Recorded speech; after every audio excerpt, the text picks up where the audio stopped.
Tudo bem, amigos? Como é que vocês estão? Queria conversar agora com vocês um tema que o Brasil não é para os fracos, né? Esse vídeo aqui é pro canal Professor Papini, só para vocês identificarem. Mas depois vai para o outro também. Eu queria falar com vocês hoje sobre a falácia de algo chamado como advocacia predatória. Vou explicar. Alguns bancos do Brasil cobram juros que fariam um agiota ficar envergonhado. Crefisa, Daicoval, tá? Alguns outros chegam a cobrar juros em empréstimos consignados, BMG também, chegam a cobrar juros da ordem de 1.400% ao ano. Sim, você não ouviu errado. 1.400% ao ano. Obviamente que quando isso cai no judiciário, o judiciário revê esses contratos e tem determinado a devolução dos valores, em alguns casos em dobro, danos morais, a devolução dos valores cobrados acima da média do mercado, né? Obviamente que uma empresa que comete muitos ilícitos, que é o caso da Crefisa, ela vai ter contra si um passivo judicial enorme, um volume muito grande de ações. Alguns advogados descobriram nisso um filão de negócio, tá? É assim, são ações... Nenhuma ação é 100% ganha, tá? Mas são ações com ótimas possibilidades de êxito. Só que daí a Crefisa, ela resolveu começar a atacar os advogados que ajuizam ações contra elas. Por quê?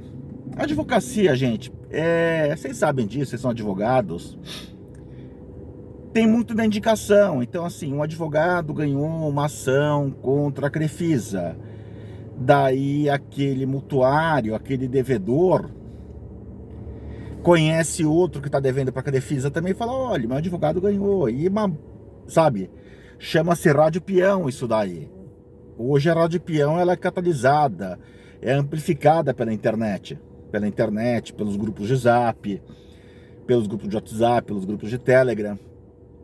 Então, assim, alguns advogados têm amealhado muitas ações contra a Crefisa. E daí a Crefisa não gostou disso, né? Porque alguns advogados conseguiram fazer centenas de ações contra a Crefisa, outros milhares de ações contra a Crefisa, que é um bom negócio. Imagina, um advogado faz 1.000 ações. Se você colocar que ele vai ganhar de honorários, um ticket médio para cada processo, R$2.000, pô, a gente está falando vezes 1.000 ações, são R$2 milhões. Não é um negócio, é um ótimo negócio, né? A Crefisa ficou muito brava com isso e começou a acusar esses advogados de praticarem advocacia predatória. Supostamente, esses advogados estariam usando métodos ilegais, antiéticos, para captar clientes. Então eles estariam, por exemplo, invadindo o banco de dados da Crefisa para ter acesso aos devedores. E daí, com isso, fazer um serviço de prospecção de clientela. Bobagem. Absoluta bobagem. É assim, se você, advogado, quiser, eu vou falar por mim, tá? Eu, Paulo Antônio Papini, 25 anos de advocacia, já defendi 2.500 ações contra bancos em 25 anos de advocacia, tá? Hoje eu tenho aqui no escritório alguma coisa como 40 ou 50 ações contra Big Techs, né? Por quê? Porque eu ganhei uma ação contra o Google em relação ao canal que foi desmonetizado, por coincidência o meu canal, que chegou a ser desmonetizado. Ajuizei, ganhei, desmonetizado não, suspenso, desculpa, ajuizei a ação, ganhei. E daí começa aquele zum, sabe? De outros produtores de conteúdo. Pô, o Papini é bom, Papini é bom, Papini é bom, Papini é bom, Papini é bom, Papini é bom. Hoje eu tenho 40 ações e eu não tenho tempo de atender todo mundo que me procura. Eu não tenho tempo de atender todo mundo que me procura. Agora, deixa eu falar uma coisa para vocês. Isso também vale para o advogado que pega várias ações contra a Crefisa. Eu já tive algumas ações, não contra a Crefisa, mas contra o Banco da Ecoval. Acho que foram 2 ações contra o Banco da Ecoval. Só que o da Ecoval não comete essa ignomínia de atacar o advogado do seu cliente. O que acontece, meus amigos? Eu optei na minha vida, isso foi uma opção minha, tá? Eu não estou criticando quem faz diferente. A minha advocacia é artesanal. A minha advocacia é totalmente artesanal. Então, assim, eu converso com o cliente, eu prospecto o cliente, eu entendo o caso do cliente, eu preparo a inicial, eu preparo a réplica, eu preparo o agravo de instrumento, eu preparo a apelação, eu preparo o recurso especial, eu preparo o contra-razões do recurso especial. Eu não uso no meu escritório método de linha de produção, não uso, tá? Então, assim, a minha capacidade de atender clientes novos é muito pequena, Então eu optei em fazer uma advocacia mais artesanal, tá? Cobrar um preço maior de cada cliente, é o meu target, é meu business, é o meu core business. Tem advogados que não. É assim, eu já conheci grandes escritórios, já trabalhei em alguns deles, tá? Que 15 advogados cuidavam de 20 mil processos. Meus amigos, é impossível um advogado sozinho cuidar de 1.300 processos. Se você dividir 20 mil por 15, dá 1.373,33, uma dízima periódica.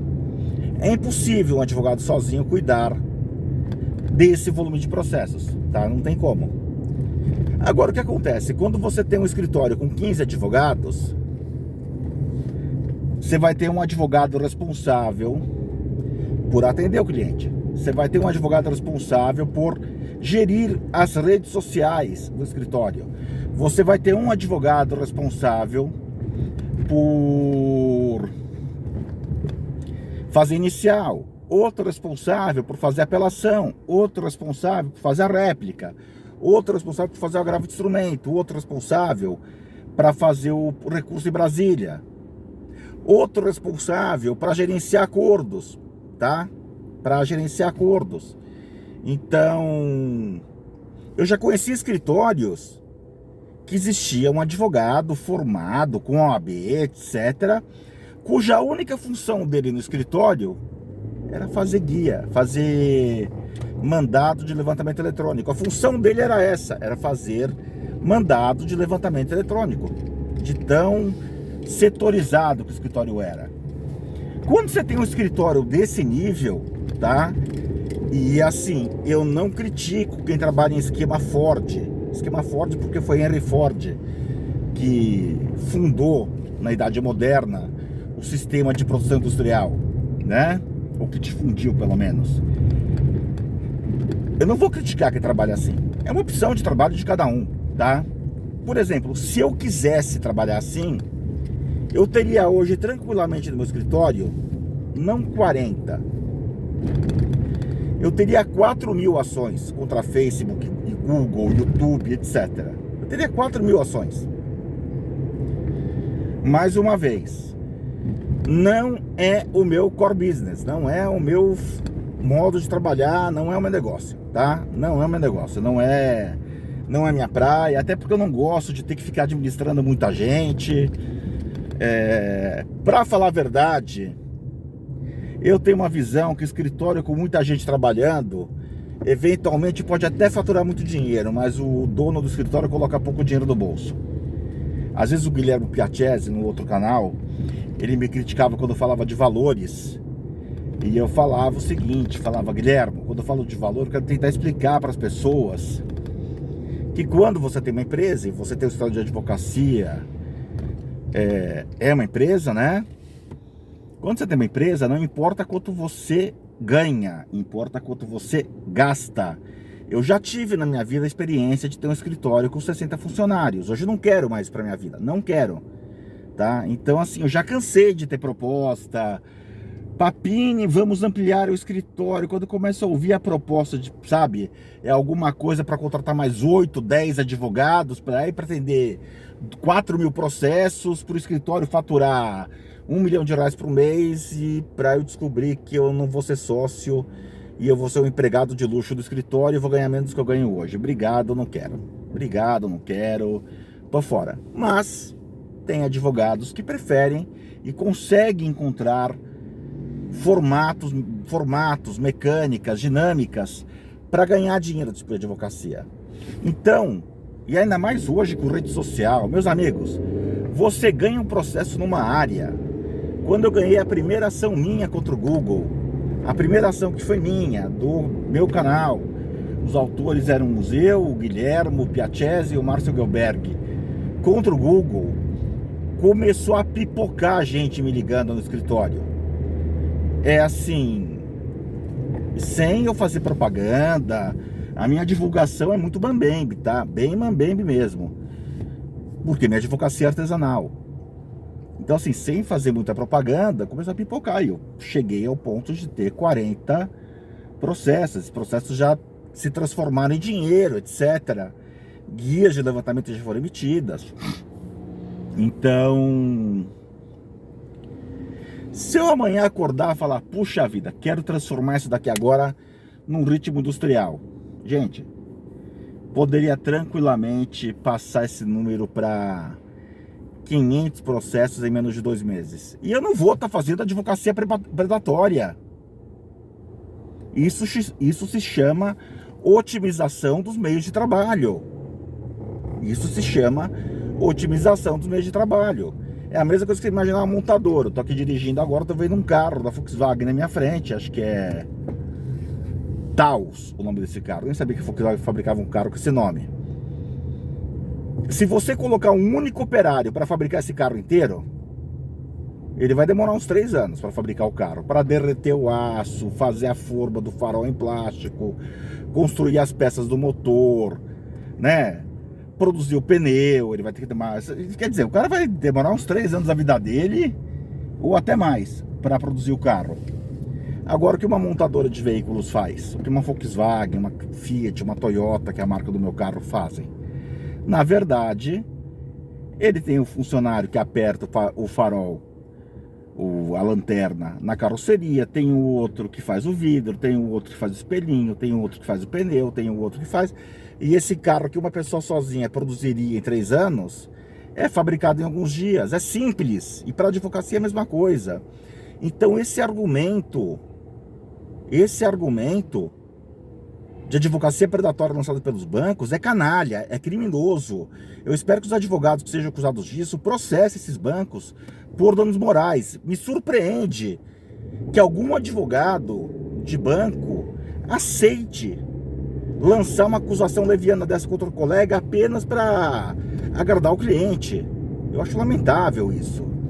Eu acho pior que lamentável, é deplorável, tá? Eu não aceito uma palhaçada dessas na minha vida. Então é isso, meus amigos, né? A advocacia predatória não existe, e recentemente o TJ de São Paulo desconstituiu uma sentença na qual o juiz acredita nesse engodo, que existe uma coisa chamada advocacia predatória. Não, não existe advocacia predatória. Não existe advocacia predatória, tá? E eu não sei, eu acho que assim, para você argumentar uma coisa tão grave dessas, você tem que ter uma prova muito robusta. Até onde eu sei, o direito que eu aprendi na faculdade se faz com fatos e provas. E não com falazada, não com acusações levianas. Você falar que um advogado pratica advocacia predatória, que ele invadiu o servidor da tua empresa para ter acesso aos dados, isso é uma acusação muito séria. Isso é uma acusação muito séria. Tá legal? Amigos, por hora é isso. Grande abraço a todos e até o próximo vídeo. Valeu!